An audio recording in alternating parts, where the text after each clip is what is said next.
সকালবেলা উঠে আজ কিন্তু আমার ভীষণ কাজ ছিল, কারণ আজকে বৃহস্পতিবার, সবাই জানো। যাই হোক, আমি কিন্তু খুব সুন্দরভাবে ঠাকুরকে পুজো পাঠ করে নিলাম। আর এখানে কিন্তু আমি দেখো সুন্দরভাবে নাস্তাটা তৈরি করে নিচ্ছি। সো হ্যালো এভরিওয়ান, সকলে কেমন আছো? আশা করি ভীষণ ভালো আছো। আমি প্রিয়া, মহারাষ্ট্র কোলাপুর ছোট্ট একটি শহর থেকে বলছি। সবাই আমার ব্লগগুলো দেখো, অবশ্যই ভালো লাগবে। আর এখানে দেখো আমি কিন্তু একদম রেডি করে নিয়েছি নাস্তাটা, ডিম সিদ্ধ আর হলো ব্রেড আর হলো দুটো মিষ্টি দিয়ে দিয়েছি। তো সোনা মাম্মামকে কিন্তু খালি ডিমই খাওয়ানো হবে, কেননা ওকে এখন ব্রেড টেড খাওয়ানো হবে না।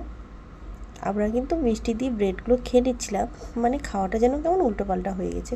যাই হোক, এখানে কিন্তু সুন্দরভাবে আমরা ব্রেকফাস্টটা করে নিচ্ছিলাম। আর সোনা মামা কিন্তু ও কিন্তু জানে যে কী দিয়ে খেতে হয়, ও কিন্তু মিষ্টি সেরাতে ব্রেডগুলো চুবাচ্ছিল। যাই হোক, আমাদের কিন্তু সুন্দরভাবে ব্রেকফাস্ট হয়ে গেছে। আর সোনা মামার পাপা ঘুমিয়ে গেছে।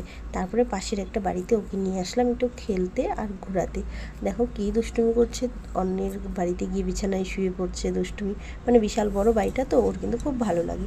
তারপরে ওদের বাড়িতেই কিন্তু আমি প্রায় অনেকক্ষণ বসেছিলাম। তো ওকে কিন্তু ডাল ভাত খেতে দিল, তাই জন্য আমি একটু ডাল ভাত খাওয়াচ্ছিলাম। তবে ও কিন্তু একদমই খেতে চাচ্ছিল না, তাই চেষ্টা করলাম যে একটু খাইনি, এখানে তো অনেকটা টাইম পাস হয়ে গেল, ওর জন্য আবার গিয়ে খাবার বানাবো, ততক্ষণে কিন্তু ও ঘুমিয়েই পড়বে।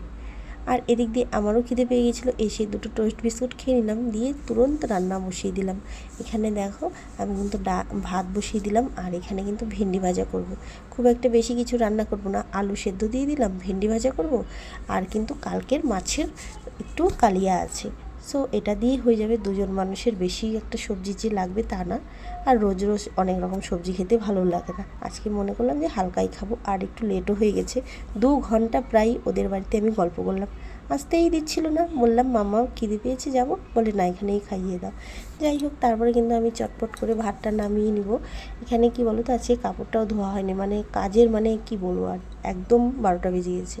তো আমি এখানে কিন্তু ভাতটা বসিয়ে দিলাম, দিয়ে ভেন্ডি ভাজাটা এখন বসিয়ে দিব। ভেন্ডি ভাজাটা বসিয়ে দিয়ে আমি কিন্তু এখন চলে যাব কাপড়গুলো ধুতে। কাপড় ধুয়ে নিলাম, ধোয়ার পরে দেখো এখানে একদম বাইরে মেলে দেবো। আর এত রোদ, একটুকু মনে নাই যে গামছাটা নিয়ে এসে একটু মাথার মধ্যে দেওয়ার কথা। আর এখানে দেখো আমি সুন্দরভাবে কাপড়গুলোকে মেলে দিচ্ছি। আর আজকে অনেকটা লেট হয়ে গেছে, প্রায় 1টা বেজে গেছে এখন। আমার কিন্তু প্রায় এগুলো কাজ 10টা মানে 11টা 12টার মধ্যে কমপ্লিট হয়ে যায়। তো আজকে একটু আড্ডা মেরে নিলাম, তাই জন্যে ভাবলাম যে সেদ্ধ ভাত। আর প্রত্যেক দিন আমরা এই জিনিসটা কিন্তু করি, মানে স্যালাডটা কিন্তু প্রত্যেক দিন কাটি, তাই ভাবলাম যে সেদ্ধ ভাতের সঙ্গে তো স্যালাড অবশ্যই লাগবে। তার জন্য দেখো একটা বড় শসা নিয়ে নিলাম। আর এখানে কিন্তু শসা আর পেঁয়াজটা আমি সুন্দরভাবে কেটে নেব।